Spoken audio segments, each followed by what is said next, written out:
Então, galerinha, dando continuidade aqui ao nosso princípio de gauge, a gente obteve, pessoal, dá para ouvir aí a música, né, o forrozinho cantando, como eu falei, né, a gente tá falando de São João aqui, antevéspera de São João, mas é isso mesmo, tá? Então vamos lá. É, a gente pegou aqui, de acordo com o princípio de gauge, a gente fez uma transformação global, certo? Viu que ela era invariante de Lorentz. Depois a gente pegou e fez uma invariância local, tá? E dessa invariância local que a gente obteve foi basicamente isso daqui, tá? Tem esse termo daqui, que é um termo que ele não está mostrando uma interação, não está mostrando nada, tá? Mas mostra que a nossa lagrangiana ela é não invariante. E para a gente resolver esse problema daqui, a gente tem que fazer uma transformação. Basicamente, a transformação que a gente tem que fazer daqui é alterar a nossa derivada comum, certo? Nosso d de mim, para uma derivada covariante, que é esse d de mim aí, de maneira que o d de mim ele seja igual ao d de mim, ou seja, a gente vai manter esse termo. Juntamente com isso, né, vai ter o nosso complexo ali, o número complexo, a carga e esse campo, esse vetor aí, esse campo vetorial admin, tá? E a equação 1, ela vai exigir sobre essa simetria 1 de 1 que o admin também se transforme. Então, esse campo vetorial, a gente vai fazer uma transformação direta dele. Em vez de a gente pegar, simplesmente substituir e acabar dando alguma imprecisão ali, o que a gente vai fazer, a gente vai fazer direto a substituição desses dois termos, tá? Então, vamos lá.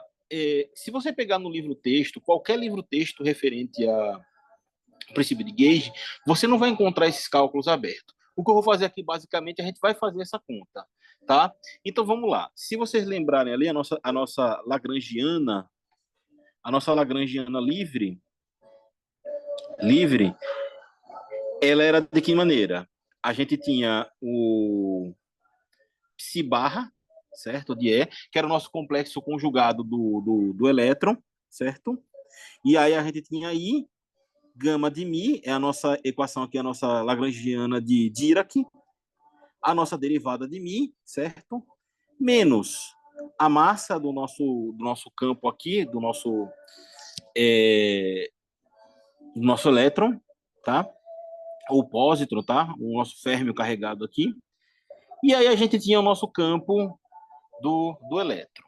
Então, o que a gente vai fazer agora é impor essa transformação, certo? Local, tá? Então, se a gente vai impor essa transformação local, o que a gente vai fazer? Eu estou fazendo aqui bem devagarzinho, tá? A nossa Lagrangiana livre, ela se transforma da seguinte maneira. Vou fazer bem menor aqui. Agora a gente vai ter o nosso complexo conjugado aqui, certo? E elevado a menos I, Q, d de x, tá? E o nosso psi, certo? De E. Aí eu abro parênteses aqui, né? Novamente, I, gama de mi, d de mi, menos m de E, tá? Agora é o nosso E, I, Q, θ de x, né? A transformação local, psi de E. Essa transformação que a gente fez anteriormente, simplesmente substituindo a transformação global com a transformação local. Mas se a gente quiser manter invariância, o que a gente disse assim, a gente tem que fazer mais duas transformações. Uma é a derivada que a gente está transformando para uma derivada invariante, certo? Então, eu vou escrever agora uma covariante, perdão, e aí como é que vai ficar? Vai ficar aqui a minha Lagrangiana de Dirac, ela vai ficar, ó, eu estou escrevendo todos os termos agora, tá? É elevado a menos I, que delta de x, psi de D, psi de E, certo? Abre parênteses, I, gama de Mi, D de Mi, menos M de E. Olha aqui, a gente já introduziu a derivada covariante aqui, dentro do nosso processo. Então, I que delta de x, psi de E. Tá aqui, tá? Então, vamos abrir. Abrindo aqui essa derivada covariante, a gente vai fazer da seguinte maneira. Eu vou botar um parênteses aqui. É menos I que d de x psi de E, certo? Aí eu vou abrir o colchete aqui, a chave, perdão. E aí aqui eu vou ter I, gama de Mi, abre o parênteses, quem é que vai ser aqui? Vai ser o meu derrom de Mi, certo? Menos I, que, A de Mi, certo? I, que, A de Mi, como a gente tinha visto, tá?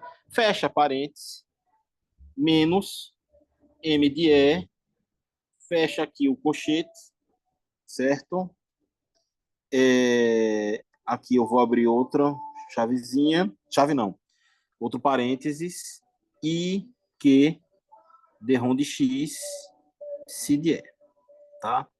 Mas o que aqui ele está dizendo para a gente, o princípio de igreja aqui? Para que dê certo o que a gente quer, a gente tem que fazer uma segunda transformação. E essa segunda transformação é dentro desse termo aí, desse termo vetorial. Ou seja, o que a gente vai fazer? A gente vai ter que novamente escrever essa lagrangiana da seguinte maneira. Vou botar aqui, ó, menor ainda. Perdão. Vou botar aqui bem menorzinha. A nossa lagrangiana, ela vai ser E menos I, que delta de X, psi de E. Vou abrir aqui uma chave, certo? Aí nessa chave daqui, a gente vai colocar o que dentro? I, gama de Mi, abre um colchete, a gente vai ter o nosso derrom de Mi, certo? Mais I que. E agora eu já vou fazer a alteração do nosso campo aqui, ó.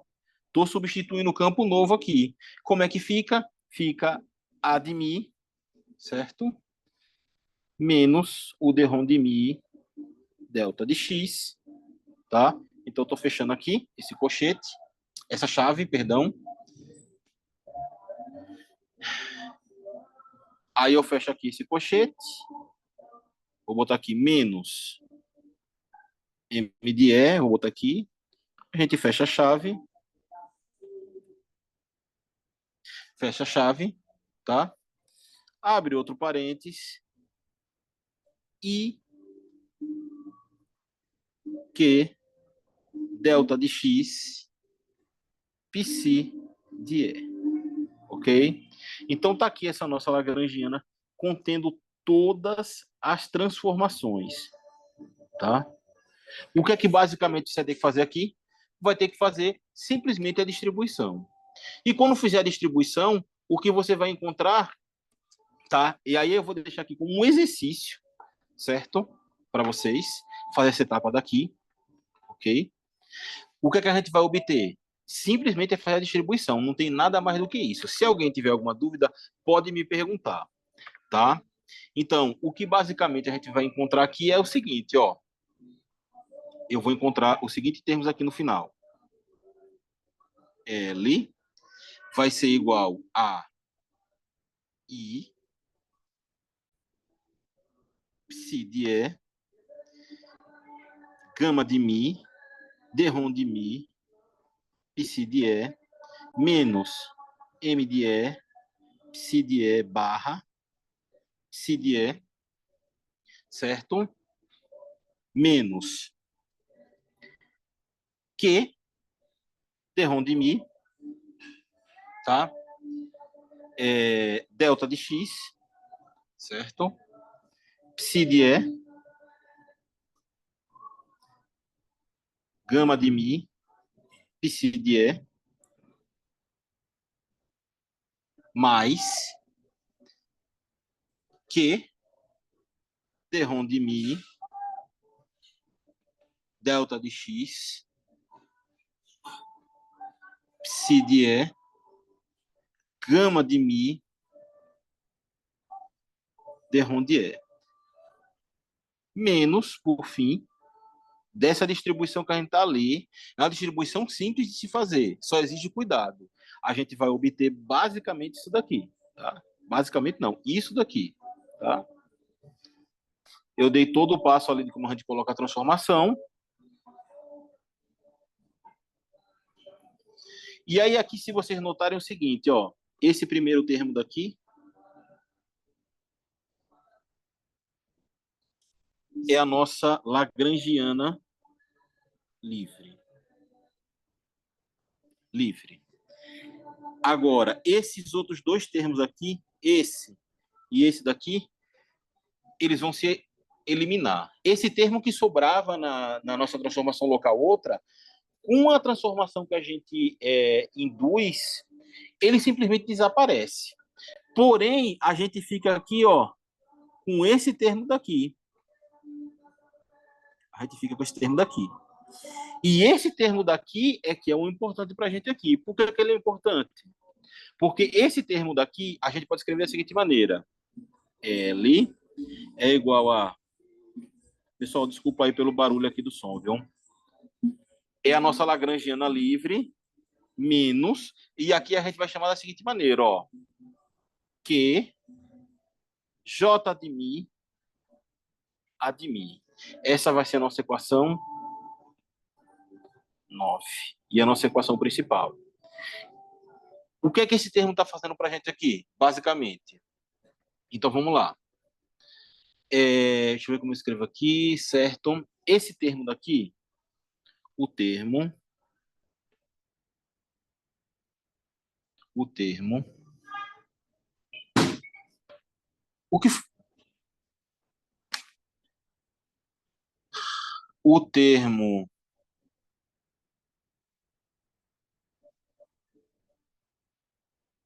que J de mi, A de mi, descreve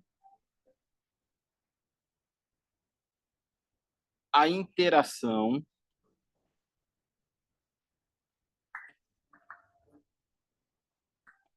eletromagnética. E aqui a gente fazer só uma ressalva, porque é o seguinte, olha, uma transformação U de 1 é uma transformação que vai fazer justamente isso daí, vai gerar esse grupo eletromagnético. É basicamente isso, tá? Se você fizesse transformação de outro tipo, você encontraria outros tipos de interações. Então, a depender da interação que você usar, você pode chegar ali naquela parte da cromodinâmica e por aí vai, ok? Então, vamos lá.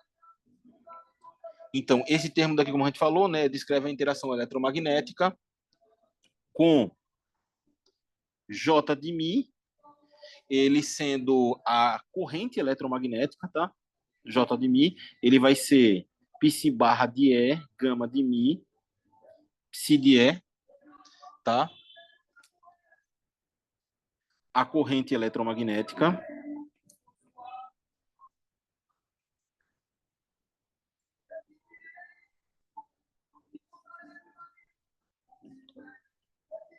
A corrente eletromagnética. E a de mi vai ser o campo vetorial responsável pela interação eletromagnética. Qual é o campo vetorial que é responsável pela interação eletromagnética que a gente sabe hoje? É o campo, é o nosso fóton, o nosso gama, tá? Então vai ser o campo vetorial identificado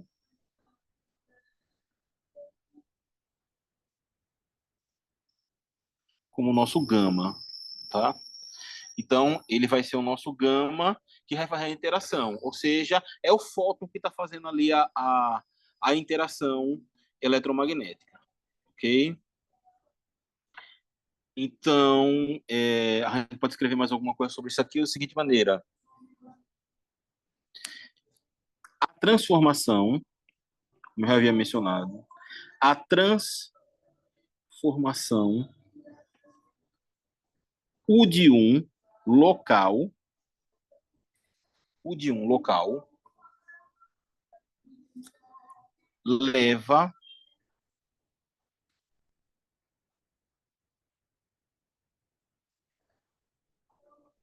a introdução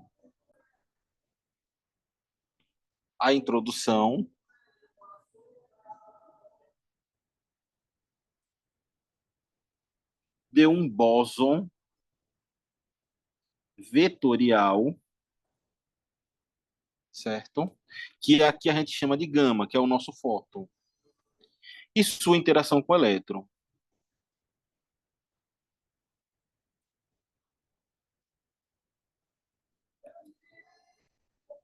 Sua interação com o elétron. Então, basicamente, o que a gente está vendo é o seguinte aqui, ó. Se você pensar que você tem um pósitron e um elétron, a interação que está acontecendo aqui entre eles é mediada por um gama. Isso aqui não é um diagrama de Feynman, mas é só para a gente ter aqui essa ideia, tá? Se a gente fosse colocar o diagrama de Feynman para descrever uma interação elétron-pósitron, ele seria da seguinte maneira. O pósitron, certo? E o elétron,